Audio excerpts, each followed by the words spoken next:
ইঙ্গিত করে। এটাকে কেন্দ্র করে অনেক ধরনের আলোচনা রয়েছে এবং সেই আলোচনাগুলো সবচেয়ে বড় একটা অংশ বা বড় একটা পার্ট যেখানটায় আসলে ফুল স্টপটা পড়ছে যে তামিম ইকবাল খান তিনি তার গ্রাউন্ড ওয়ার্ক শুরু করেছেন। বাংলাদেশ ক্রিকেট পরিচালক হবেন নাকি ক্রিকেটে ফিরবেন, এ নিয়ে গুঞ্জন যখন চারদিকে, তখন খান সাহেব ফিরছেন ধারা। আসসালামু আলাইকুম সুপ্রিয় দর্শক বন্ধুরা, এবার শেষ পর্যন্ত ভারত সিরিজে যাচ্ছেন তামিম ইকবাল খান। দর্শক বন্ধুরা, তামিম ইকবালের এই মুহূর্তের ভূমিকাকে কেন্দ্র করে একের পর এক নানা আলোচনার জন্ম দিয়েছে।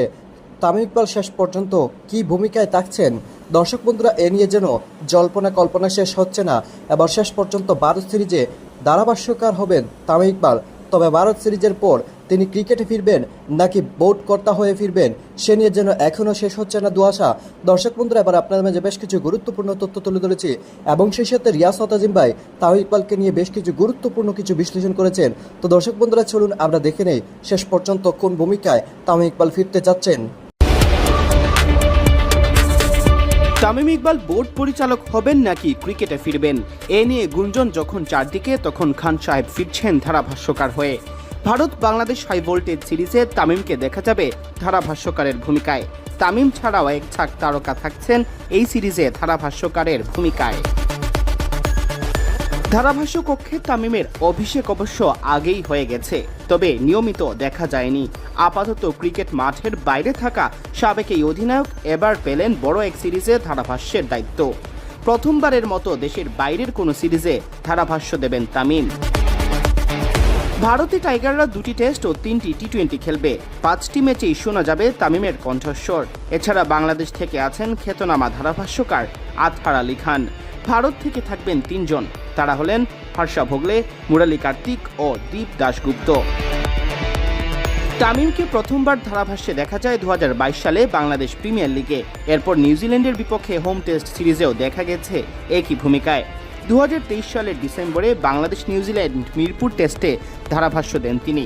ইংরেজি মাধ্যমে পড়াশোনা করার পাশাপাশি বাংলাদেশকে আন্তর্জাতিক অঙ্গনে নেতৃত্ব দেওয়ায় ধারাভাষ্যে বেশ সাবলীল চট্টগ্রামের এই ক্রিকেটার। ভারত সিরিজে তামিম ধারাভাষ্য দেবেন জানতে পেরে তাই উচ্ছ্বাস প্রকাশ করেছেন সমর্থকরা। আগামী 19 সেপ্টেম্বর চেন্নাইয়ে শুরু হবে স্বাগতিক ভারত ও সফরকারী বাংলাদেশের মধ্যকার 2 ম্যাচ টেস্ট সিরিজের প্রথম টেস্ট। কানপুরে দ্বিতীয় ও শেষ টেস্ট শুরু হবে 27 সেপ্টেম্বর। এরপর 6, 9 ও 12 অক্টোবর 3টি টি20 খেলবে 2 দল।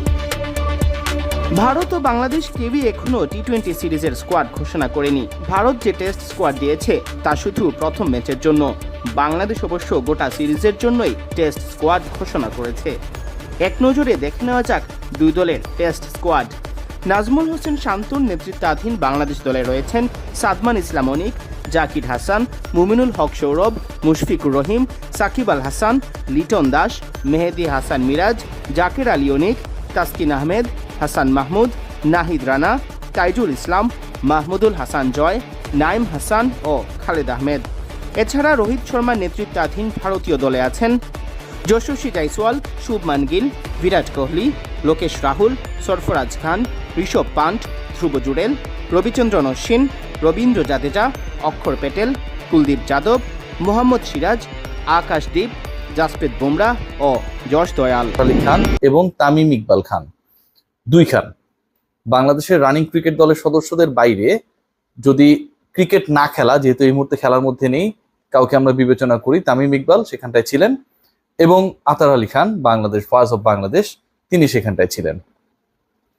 এই পার্টিকুলার ছবিটা অনেক কিছুর ইঙ্গিত করে। এটাকে কেন্দ্র করে অনেক ধরনের আলোচনা রয়েছে এবং সেই আলোচনাগুলো সবচেয়ে বড় একটা অংশ বা বড় একটা পার্ট যেখানটায় আসলে ফুল স্টপটা পড়ছে যে তামিম ইকবাল খান তিনি তার গ্রাউন্ড ওয়ার্ক শুরু করেছেন। বাংলাদেশ ক্রিকেট বোর্ডের পরিচালক হিসেবে Tamim Iqbal Khan is going to play his role shortly এবং ক্রিকেট বোর্ডে তিনি আসছেন সেটাও মোটামুটি কনফার্ম। এবং ক্রিকেট বোর্ডে তিনি যদি আসেন তার রোলটা হতে যাচ্ছে ক্রিকেট অপারেশনস চেয়ারম্যান। বাংলাদেশের ক্রিকেট বোর্ডের সবচেয়ে কনিষ্ঠ ক্রিকেট অপস চেয়ারম্যান হতে যাচ্ছেন তামিম ইকবাল খান, এমনটা এখন পর্যন্ত ঠিকঠাক।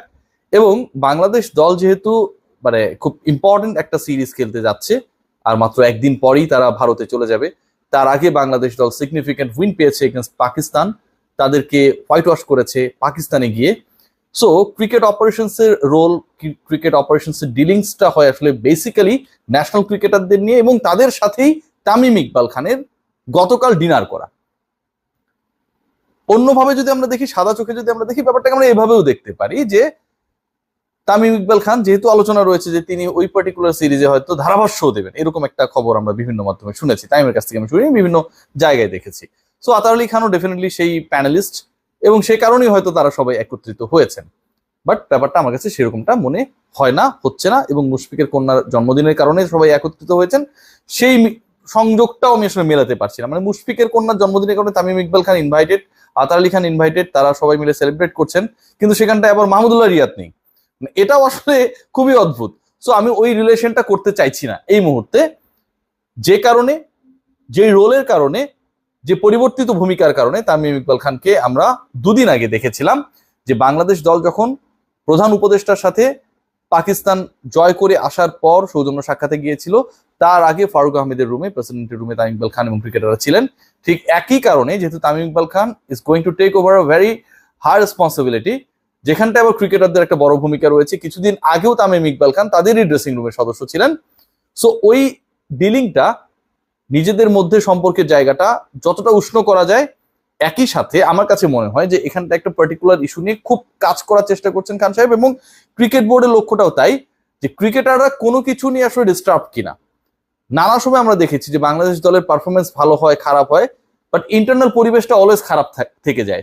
ড্রেসিং রুমের পরিবেশ, coach to cricketer, cricketer to board, এই যে গ্যাপস গুলো থাকে, এবং এই গ্যাপস গুলো থাকার কারণে এন্ড অফ দ্য ডে এটা এমন ভাবে বিস্ফোরিত হয়, যেটার সবচেয়ে বড় এক্সাম্পল ছিলেন তামিম ইকবাল খান নিজেই বছর দেড়েক আগে, যখন তিনি চট্টগ্রামে তার অবসর ঘোষণা করলেন। সো এই ঘটনাগুলো যেন না ঘটে। এটা তো অনেক বড় বা সিরিয়াস ঘটনা, কিন্তু এর বাইরেও অনেক ইস্যুস থাকে যেটাতে ক্রিকেটারদের আনহ্যাপিনেস কাজ করে এবং পারফরমেন্সের একটা বড় প্রভাব পড়ে। So whenever Tamim Iqbal Khan is going to take over the responsibility of cricops chairman, তার আগে মোটামুটি জেলিং এর কাজটা তিনি করে ফেলছেন। এন্ড ক্রিকেটারও অন এন্ড অফ সবার সাথেই মোটামুটি টুকটাক কথাবার্তা হয়।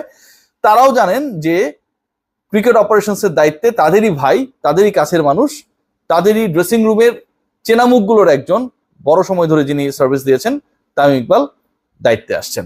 এটা গেল এক নাম্বার ব্যাপার। এবং আমার কাছে তো দর্শক বন্ধুরা, আপনারা এই পুরো ভিডিওটি দেখে এবং সেই সাথে রিয়াসত আজিমের এই সকল বিশ্লেষণগুলো শুনে অবশ্যই বুঝতে পেরেছেন এবার শেষ পর্যন্ত তিনি প্রফেশনাল ধারাভাষ্যকার হচ্ছেন না, তবে তিনি ভারত সিরিজে ধারাভাষ্য দিবেন, এবং ভারত সিরিজের পর তার ভবিষ্যৎ পরিকল্পনা এবং ভবিষ্যৎ নিয়ে ঠিক হবে। হয়তো তিনি বোর্ড করতে হচ্ছেন, না হয় তিনি ক্রিকেটে ফিরছেন। তবে ক্রিকেটে না ফেরা কিছুটা নিশ্চিত, তবে বোর্ড করতে হওয়া ইতিমধ্যে প্রায় নিশ্চিত হয়ে গিয়েছে। তো দর্শক বন্ধুরা, আপনারা এই পুরো ভিডিও দেখে এবং সেই সাথে এই সকল তথ্যগুলো জেনে আপনাদের কাছে কী মনে হচ্ছে? তবে কি শেষ পর্যন্ত বাংলাদেশ ক্রিকেটের সাথে অতি শীঘ্রই যুক্ত হচ্ছেন খান সাহেব? অবশ্যই কমেন্ট করে জানিয়ে দিবেন। তো দর্শক বন্ধুরা, ভালো থাকুন, সুস্থ থাকুন, আল্লাহ হাফিজ, আসসালামু আলাইকুম।